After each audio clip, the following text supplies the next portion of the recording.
High class.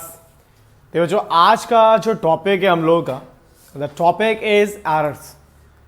देखिए class, error का मतलब क्या होता है? जैसे कोई भी चीज आप मेजर करते हैं, कोई भी मेजरमेंट लेते हैं, for every measurement we need an instrument. अगर आप एक वोल्टेज को मेजर कर रहे हैं, you need a volt meter. अगर आप करंट को मेजर कर रहे हैं, यू नीड अ मीटर। अगर आप किसी लेंथ को मेजर कर रहे हैं तो वहां पे आपके पास मीटर स्केल होना चाहिए। तो क्लास, किसी भी मेजरमेंट को जब हम लोग करते हैं तो हम कोई ना कोई इंस्ट्रूमेंट यूज करते हैं।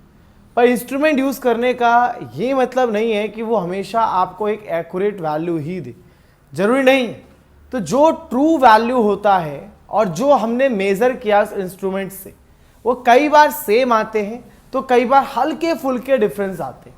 ये जो हल्के फुल्के डिफरेंस देखे जाते हैं, इन्हीं को एरर्स कहा जाता है।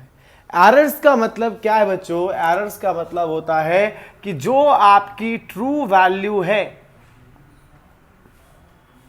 जो आपकी ट्रू वैल्यू है और जो आपने मेजर्ड किया है अपने इंस्ट्रूमेंट से,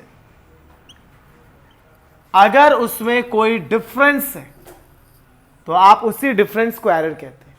जो उसकी एग्जैक्ट वैल्यू है और जो वैल्यू आपने मेजर किया है, इसके बीच का जो डिफरेंस होता है, यही आपके एरर्स में ट्रीट किया जाता है। देखिए जो एरर्स, अगर हम लेबोरेटरी पॉइंट वर्ड से जाएं तो बहुत तरीके के एरर्स दिए जाते हैं। जैसे एक एरर होता है बच्चों, कांस्टेंट एरर।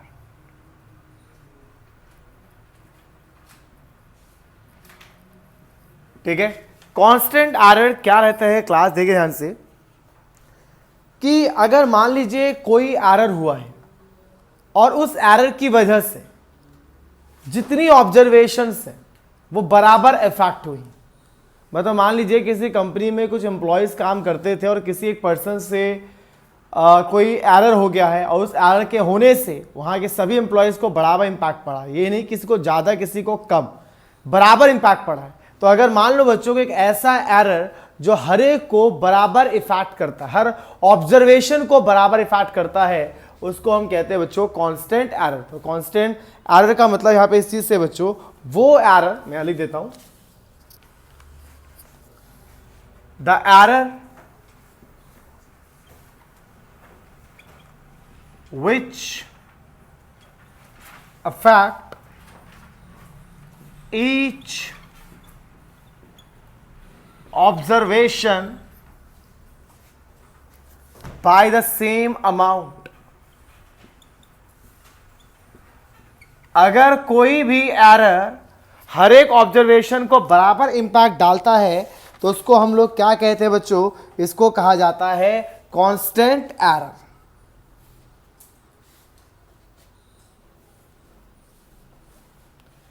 ठीक है बच्चों, देखो इस एरर को खत्म करने का तरीका होता है कि अगर मान लीजिए जो इंस्ट्रूमेंट आप यूज कर रहे हैं, क्या पता इंस्ट्रूमेंट चेंज करके देखिए, तभी शायद से बराबर एरर हर बार आ रहा है। वो जो इंस्ट्रूमेंट आप यूज, बच्चों तो ये सब लैब की चीजें हैं, वैसे न्यूमेरिकल पॉइंट ऑफ व्यू से या फिर आपसे कभी पूछेगा नहीं।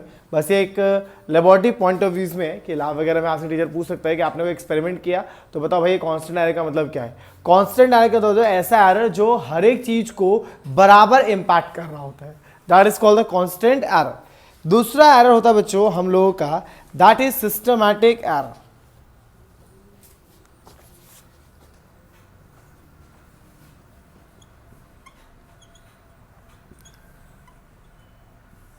सिस्टमैटिक, सिस्टम में चल रहा है यार बच्चों। सिस्टमैटिक एरर एक ऐसा एरर होता है बच्चों जो या तो बार बार बढ़ के आ रहा होता है या तो बार बार वो वैल्यू घट के आ रहा होता है, पर आता एक ही डायरेक्शन में, या तो पॉजिटिव डायरेक्शन में या नेगेटिव डायरेक्शन में। मतलब क्या है बच्चों? सिस्टमैटिक एरर का मतलब हुआ, जैसे मान लीजिए मैं इस मार्कर का लेंथ मेजर कर रहा हूं, इसका एक्चुअल लेंथ 12 सेंटीमीटर है, लेकिन आप जब भी मेजर कर रहे हैं तो कहीं 12.1 आ रहा है, कहीं 12.2 आ रहा है, कहीं 12.3 आ रहा है, तो एक ही रेशियो बढ़ता हुआ आ रहा है एरर, तो उसको कहते हैं सिस्टमैटिक एरर। ये हमारी इसकी वैल्यू घट के आ रही है तो भी इसको क्या कहते हैं बच्चों? Systematic error. तो सिस्टमैटिक एरर एक ऐसा एरर होता है बच्चों जो बार बार या तो पॉजिटिव डायरेक्शन में आता है, बढ़ के आता है, या हमेशा नेगेटिव में आता है, मतलब घट के आता है। तो सिस्टमैटिक एरर बच्चों वो एरर होता है which occurs in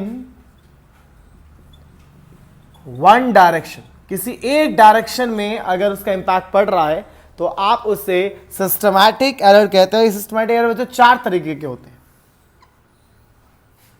चार कैटेगरीज की बनाई गई है। पहला बच्चों इसका इंस्ट्रूमेंटल एरर,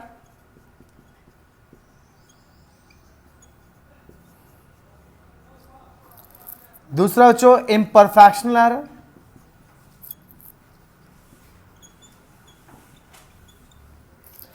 तीसरा क्लास पर्सनल एरर, और चौथा बच्चों error due to external cause.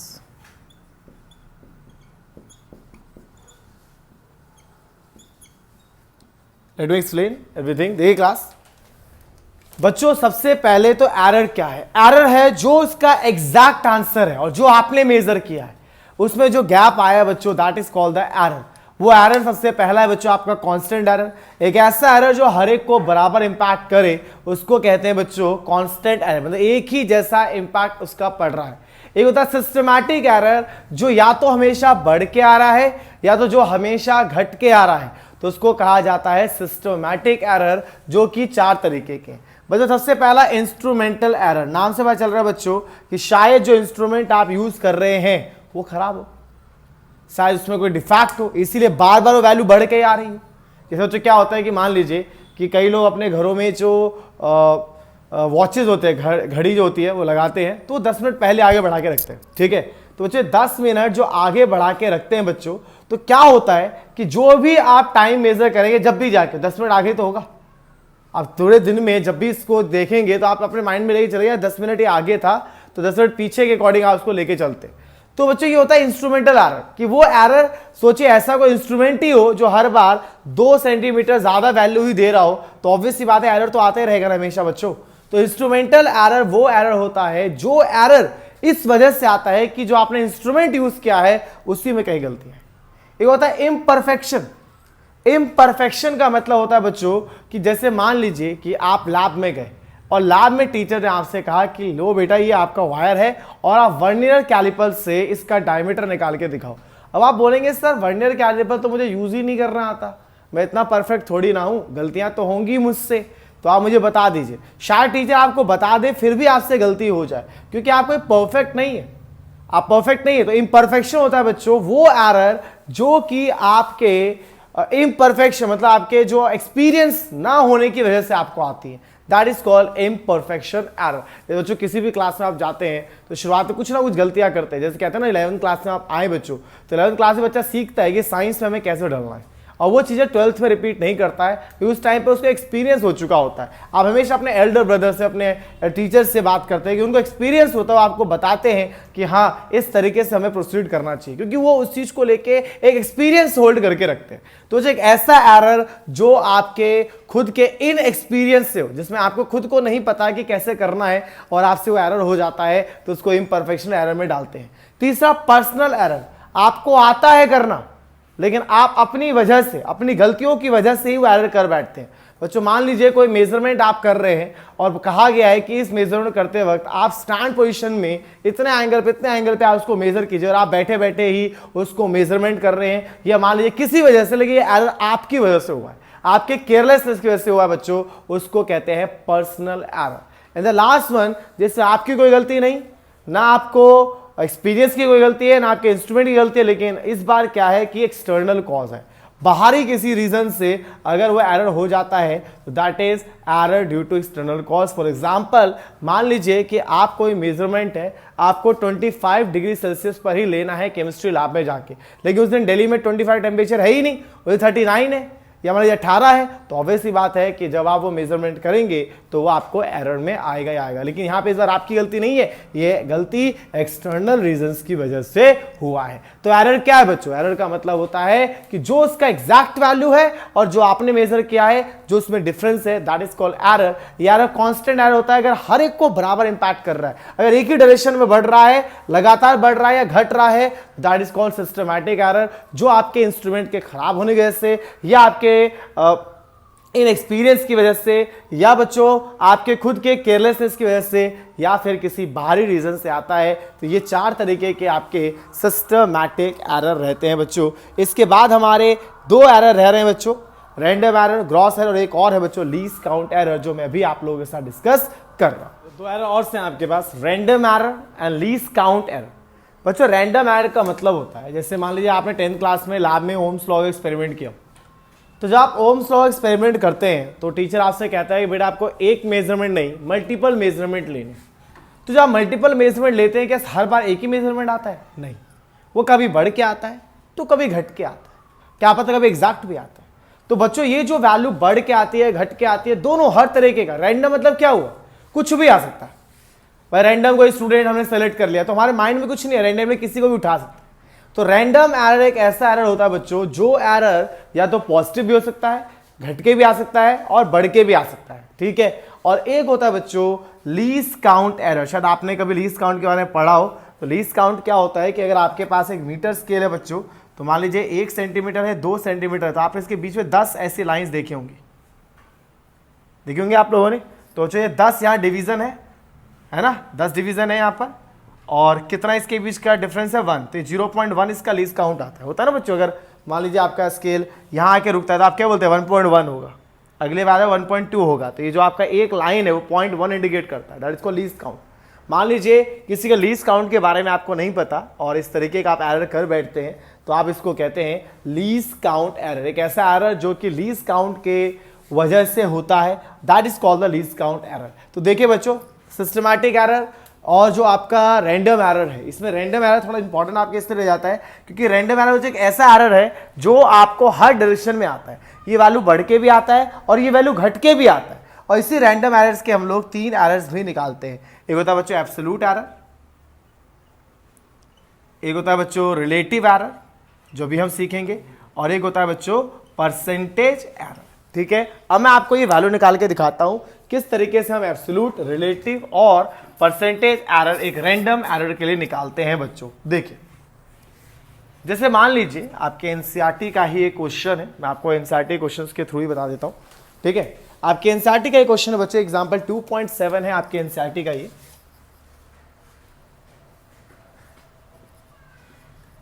It's example number 2.7। इसमें ये लिखा हुआ बच्चों कि टाइम पीरियड हमने सिंपल पेंडुलम का मेजर किया और इसकी रीडिंग्स आई 2.63, 2.56, 2.42, 2.71 एंड 2.80 सेकेंड्स। ये अलग अलग मेजरमेंट है। तो जो रैंडम एरर हुआ है क्योंकि आपने रैंडम मेजरमेंट लिया हुआ है। अब मान लीजिए मुझे इसका 4-5 वैल्यू में निकाल के सिखा रहा हूं बच्चों कैसे निकालते हैं। सबसे पहले हम निकालते हैं बच्चों इसका मीन वैल्यू। बच्चों मीन वैल्यू का मतलब होता है कि आप कहीं ना कहीं पता कर रहे हैं इसका एक्चुअल आंसर क्या है, ठीक है। तो मीन वैल्यू कैसे निकालें बच्चों, AM which is the first observation, second observation, third observation, fourth and fifth observation divided 5, 1 2 3 4 5, 5 observation आपने ली है तो उसको 5 से डिवाइड कर दिया। तो आपका जो मीन वैल्यू है दिस इज 2.63, 2.56, 2.42, 2.71, 2.80 डिवाइडेड बाय 5।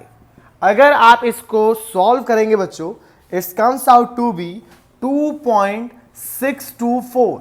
पर याद कीजिए सिग्निफिकेंट फिगर्स के एडिशन का रूल, डेसिमल के बाद सबके पास 2 प्लेसेस हैं, तो आपके आंसर में भी डेसिमल के बाद 2 प्लेस होना चाहिए। तो 2 पे राउंड ऑफ होगा, नेक्स्ट डिजिट 5 से कम है, तो ये आपका 2.62 ही एक्चुअल आंसर आ जाएगा। और जो 2.62 आपका मीन एरर है, और बेसिकली वो एरर है, मतलब वो वैल्यू है जो एक्चुअली में एग्जिस्ट करती है। इसके लिए इसकी रियल वैल्यू जो है 2.62 है। अगला बच्चों हम लोग निकालते हैं, this is called absolute error.